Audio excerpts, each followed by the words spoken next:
हरिओम प्रिय दर्शकों, यदि आपकी मेष राशि या मेष लग्न है तो इस वीडियो को पूरे ध्यान से देखिएगा, समझिएगा। आपने जैसा थंबनेल में पढ़ा, सावधान हो जाइए। क्यों सावधान होना है आपको? 24 अगस्त से लेके और आने वाले कुछ दिन यानी कि 24 अगस्त से 19 सितंबर तक ये जो समय रहने वाला है, तो ये समय आपके जीवन में सावधानी का है। क्या सावधानी रखनी है और क्यों रखनी है, क्या आपको फल मिलने वाला, कौन सी ग्रह स्थिति में परिवर्तन होने जा रहा है, ये समझेंगे।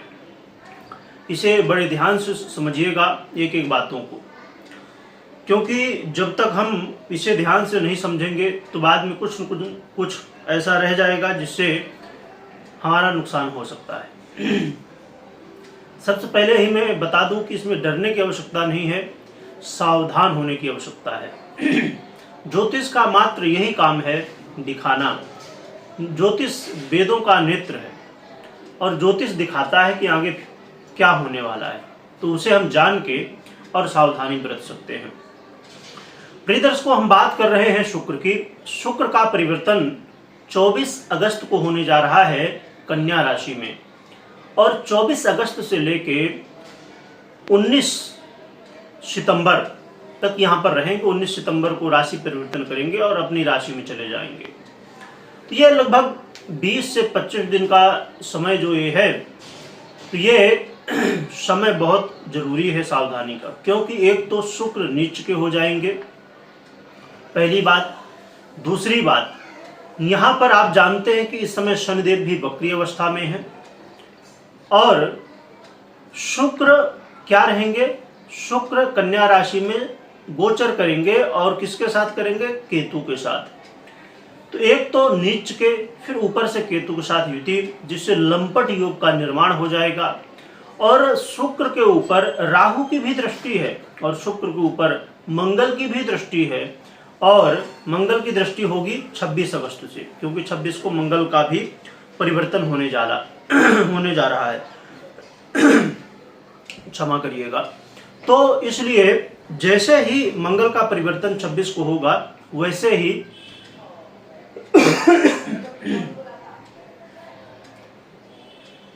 मंगल की भी दृष्टि है।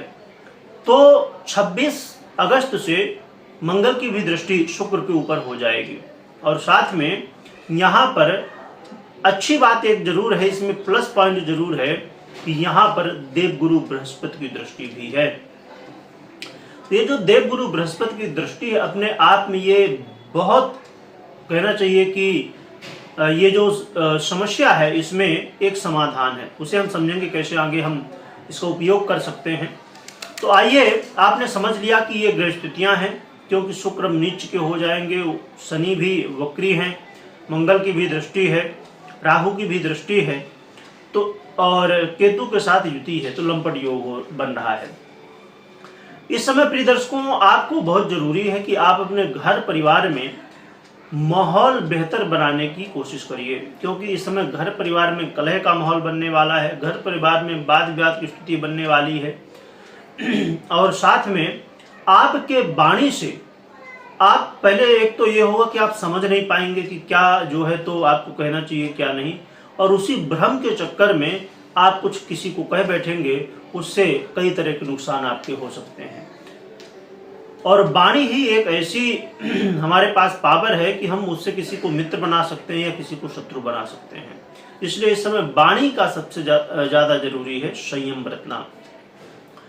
और यहाँ पर आप अपने कुंडली में अवश्य इन ग्रहों को तो देखिए ही देखिए, परंतु बुध को भी अवश्य देखिएगा कैसी स्थिति में, क्योंकि बुध की स्थिति बड़ी महत्वपूर्ण होगी। क्योंकि इस समय चाहे हम केतु की बात करें, चाहे हम शुक्र की बात करें, तो दोनों ग्रह कहाँ पर हैं? बुध की राशि पर है। तो ये बहुत आवश्यक होगा। और साथ में यहाँ पर आपको ये ध्यान रखना है कि कोई भी कर्ज, कोई भी लोन इस समय नहीं लेना चाहिए। कर्ज से, लोन से जितना ज़्यादा आप दूर रहें, बहुत आवश्यक ना हो तो बचें, तो ज़्यादा बेहतर आपके लिए रहने वाला है। और अपने स्वास्थ्य का ध्यान रखना बहुत जरूरी है। और साथ में अपने स्वास्थ्य के साथ साथ अपने दाम्पत्य का, यानी आपके पति या पत्नी जो भी हैं, आपके लाइफ पार्टनर हैं जो, उनके स्वास्थ्य का भी ध्यान रखिएगा। और दाम्पत्य जीवन में आपस में कलह का माहौल, वाद विवाद की स्थिति बन सकती है, उसके लिए भी आपको बहुत ज़्यादा सावधानी की आवश्यकता है, जिससे कोई वाद विवाद ना हो और कोई अलगाव की स्थिति ना बने। क्योंकि जब शुक्र ऐसी स्थिति में है तो कई बार अलगाव तक स्थिति पहुंच जाती है वाद विवाद से। क्योंकि राहु की दृष्टि, केतु का युति, मंगल की दृष्टि ये अपने आप में दिखा रहे हैं शनिदेव वक्री अवस्था में। अब यहाँ पर एक बात मैं अब आगे आने वाले समय में सीरीज आएगी उसमें मैं चर्चा करूंगा, परंतु यहाँ पर एक समझने की बात है प्रिय दर्शकों, जो थोड़ी सी मैं यहाँ पर चर्चा कर लेता हूँ, आगे विस्तार से हम आगे सीरीज आएगी उसमें करेंगे कि बहुत लोग डरे हुए हैं 2025 को लेके कि शनिदेव जैसे ही मीन राशि में जाएंगे तो क्या कैसी स्थितियां बनेंगी।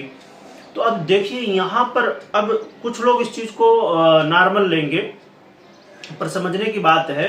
और कि अभी मैंने जस्ट इससे पहले सीरीज बनाई थी कि अभी विष योग बना और ग्रहण योग बना, ये तो बनता ही रहता है क्योंकि चंद्रमा का परिवर्तन होता ही रहता है, परंतु लगातार पहले ये 23 तारीख तक रहेगा, उसके बाद 24 तारीख से शुक्र नीच हो जाएंगे और वो भी मंगल और राहु से दृष्ट होंगे, सोचिए, और केतु के साथ युति होगी। ये अपने आप में आगे पॉइंट फिर जो सीरीज आएगी तो उसमें हम क्लियर करेंगे।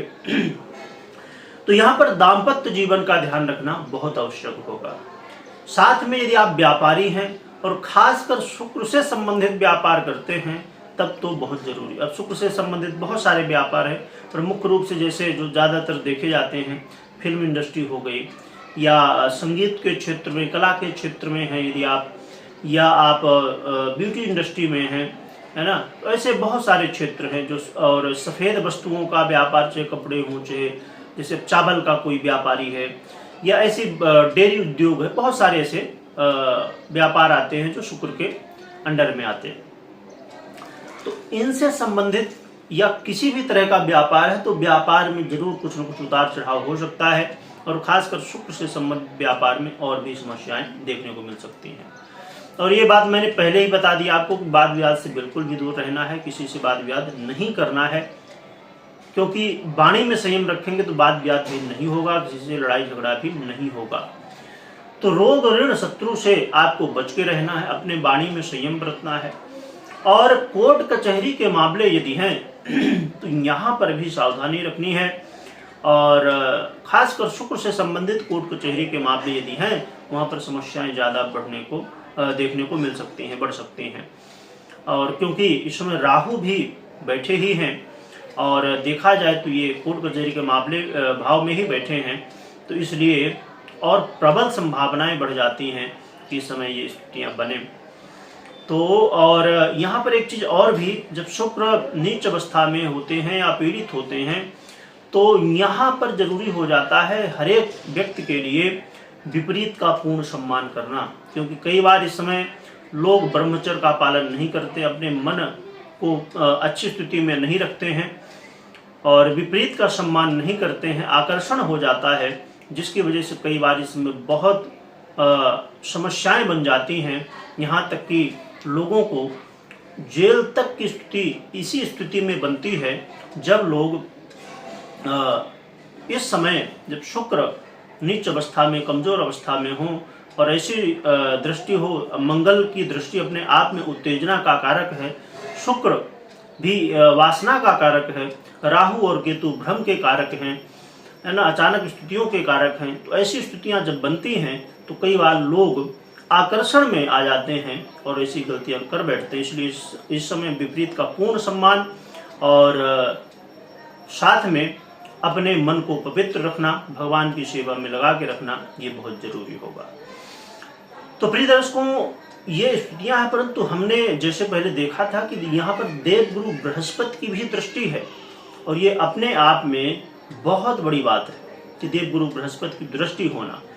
तो इसलिए इस समय आप एक बात विशेष रूप से ध्यान रखें कि जितना ज़्यादा आप धर्म से जुड़ेंगे, जितना ज़्यादा आप सच्चाई से जुड़ेंगे, जितना ज़्यादा आप सतमार्ग में चलने की कोशिश करेंगे, उतना ही आपके लिए बेहतर रहेगा। क्योंकि देवगुरु बृहस्पति की दृष्टि अपने आप में अमृतमयी होती है और इतनी सारी समस्याओं से बचने का मात्र यही साधन होगा आपके पास कि, और इसमें एक और भी चीज़ होगी, अपने बड़ों का आशीर्वाद लीजिए और अपने घर परिवार के लोगों का सहयोग लीजिए, ना कि उनसे वाद-विवाद करिए, है ना। तो ये चीज़ें बहुत ज़रूरी होगी और उपाय भी हम साथ में चर्चा कर लेते हैं। तो इस समय आपको देवगुरु बृहस्पति को अपने मजबूत करना होगा, क्योंकि देवगुरु बृहस्पति और सब ग्रहों का तो इनका देखना ही है, शुक्र आदि का, परंतु देवगुरु बृहस्पति को मजबूत करिए। तो हर दिन कोशिश करिए कि मंदिर जाने की कोशिश करिए, जाइए, दर्शन करिए, सेवा करिए और भगवान विष्णु की आराधना करिए माता लक्ष्मी के साथ में भगवान विष्णु की आराधना खूब करिए। और साथ में यहाँ पर एक चीज़ ध्यान में रखनी है कि जिन लोगों के क्योंकि ऐसे बहुत सारे, मेरी जब बात होती है तो लोग बताते हैं कि मंदिर नहीं है वहाँ पर, ऐसे ऐसे देशों में रहते हैं लोग, या 20-50 किलोमीटर है जहाँ की हर दिन जाना संभव नहीं होता, तो उनके लिए वो अपने घर में ही आराधना करें, भगवान विष्णु और माता लक्ष्मी की आराधना करें, बड़ों का आशीर्वाद लें। एक बात मैं यहाँ पर बता दूं, ये उपाय की बात नहीं, ये हमेशा के लिए है और कोई भी एक ग्रह की बात नहीं।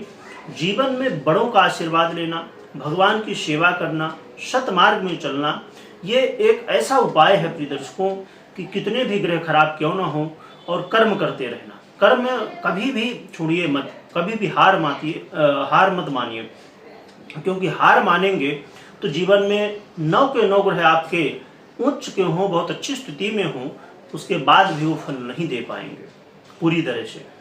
क्योंकि देखिए, हमारा कर्म, हमारा सद्मार्ग में चलना, हम भगवान की सेवा करें, है ना, बड़ों का आशीर्वाद लें, ये अपने आप में ग्रहों की जो कमजोर स्थिति है उसको बेहतर बनाता है। तो ये बात को हमेशा ध्यान में रखिए, अपने माता पिता का हमेशा आशीर्वाद लीजिए, है ना, बड़ों का सम्मान करिए। तो अब देखिए, ये बात सही है कि आपने जो कर्म किया है उसको तो भोगना है, पर भोगने की भी शक्ति हमारे अंदर नहीं होती कई बार, इसलिए हम कहीं ना कहीं बहुत ज़्यादा परेशान होते हैं। पर जब हम ऐसे कर्म करते हैं, अच्छे कर्म करते हैं, तो उनको भोगने की, उन समस्याओं से कैसे बाहर शीघ्र से शीघ्र आप निकल सकें, ये स्थिति बनती है। जहाँ मैं एक एग्जाम्पल दूँ यहाँ पर, कोई कन्फ्यूजन ना रह जाए, जिससे कि अब समझिए कि बारिश हो रही है, तो हम बारिश को तो नहीं रोक सकते हैं, परंतु छाता तो लगा सकते हैं। तो बस इसी तरह है कोई भी ग्रह हैं उनसे बचने के लिए। तो ये आप उपाय अवश्य करें और इसमें डरने की आवश्यकता नहीं है, क्योंकि ग्रह स्थितियां हैं, बदलती रहती हैं। शुक्र अब 19 तारीख को फिर बदलेंगे और अपनी राशि में आ जाएंगे, तो बहुत रिजल्ट में धरती आसमान का डिफरेंस हो जाएगा। फिर कमेंट में जय विष्णु भगवान, जय लक्ष्मी माता लिखिएगा और लिखने के साथ खूब स्मरण करिएगा। वीडियो देखने के लिए बहुत बहुत धन्यवाद।